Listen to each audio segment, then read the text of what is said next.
Gladys Aylward was born in 1902 to Thomas and Rosina Aylward. She lived in Edmonton, England. She had a happy life. Her parents faithfully raised her in a Christian home. Now, one day, Gladys decided that she wanted to become a missionary to China. However, she didn't have enough money and was refused because she was supposedly too old. But she also heard about a missionary named Mrs. Lawson. She needed help, so Gladys decided to go to her. But she had to work as a maid first to earn some money so she could go to China. So she worked for a person named Francis Younghusband and his wife. Gladys worked as a maid. Finally, she got enough money so she could go to China. So she paid her fare and got a ticket so she could go on a train to China. However, there was no train directly to China, and she had to go through Russia to get there. And so she went on a train ride all the way to China.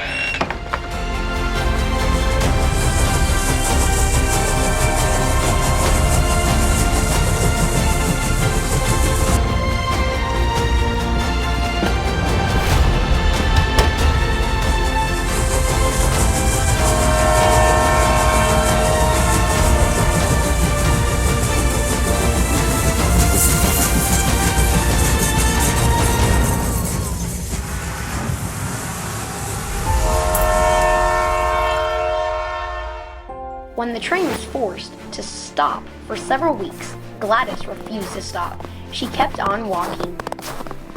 She walked and walked through the snow, and eventually she was arrested.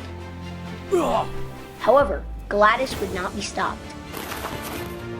Even when she was arrested, she quickly escaped and soon was on her way to China. She passed on horses and saw a beautiful view of the city called Yangchang.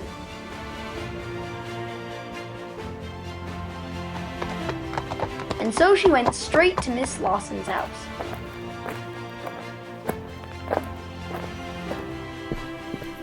Miss Lawson was not the kindest of people, but that was due to a mental illness of Mrs. Lawson. However, they soon became friends, and Gladys began to work with Mrs. Lawson. One day, Mrs. Lawson came in and decided that she and Gladys should start an inn to help keep the debts down. And so, while the men ate, Gladys read the Bible to them and told them stories. The inn was very well, and many men and women learned about the gospel. The inn was doing quite well, that is, until Mrs. Lawson died. Now Gladys and the cook, whose name was Chang, decided to just pray and wait for the Lord as they waited what was next. But soon the mandarin, or the mayor of the town, came to them. He said, "Many women in China have their feet bound. It is a very old custom, and I decided to end it. I would like you to make sure all the women in the kingdom do not have bound feet. Gladys would be paid. She would be the foot inspector of the mandarin." So Gladys traveled from town to town, taking off the bandages of women's feet and making sure that they were good. She also shared the gospel with the people there. Gladys was often called on to do something for the mandarin. There was a big prison riot in the prison, and the mandarin didn't know what to do.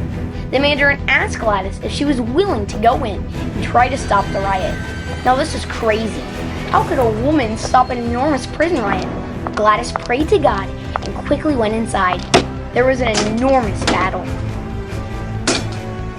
Many people were fighting and killing each other.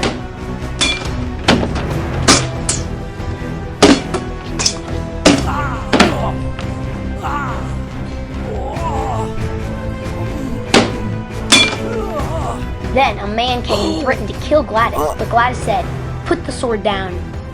And the man did. Instantly, the prison riot stopped. However, there was a war going on in China.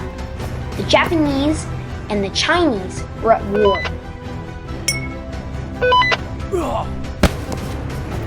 No one was safe because the Japanese were invading China.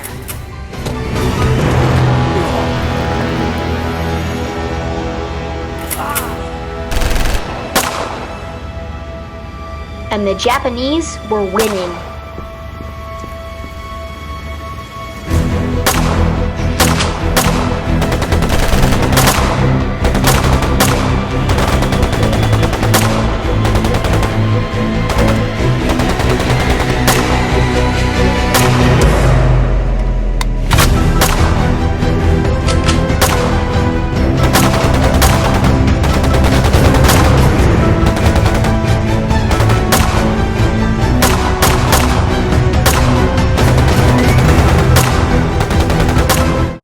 So Gladys had to take children whose parents had been killed to a cave where they would all be safe. Hey! They were there met with the Mandarin. The Mandarin was overjoyed to see Gladys and the children, especially in a war as this.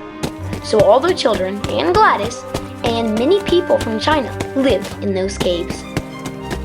However, one day, the Mandarin came to Gladys and wondering if Gladys could come to a party which he had prepared, which other officials would be invited. Gladys agreed to come, wondering why. But it was there that the Mandarin announced that he wanted to become a Christian. However, happy as she was, Gladys realized that the children that she had needed to be taken to an orphanage. She heard of an orphanage of a place called Siam, so she decided to take the children to Siam so they could be taken to that orphanage. It was a long, long journey. One time, they met soldiers, and the soldiers gave them food and were nice. However, Japanese airplanes flew overhead, and they all had to run and hide. However, soon the Japanese bombers went away, and Gladys and the children continued walking.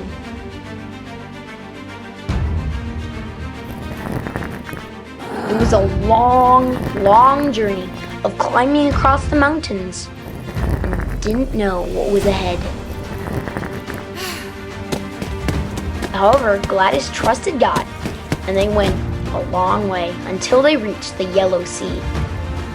Now, they didn't know how to cross it, for it was way too deep for the children to swim, and they had no idea how they were supposed to cross it. So Gladys began to pray, and as she was praying, the answer came. Soldiers came, and the soldiers had boats for which the children could get across the river. So the soldiers let the children get in the boats and rowed them across the river. Gladys praised God for what God had done, for he had sent those soldiers so that the children could get across.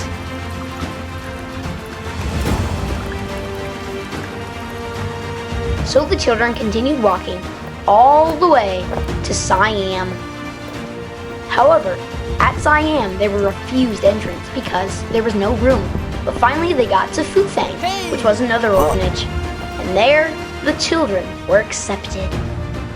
The children finally had a new home. And Gladys's mission was accomplished.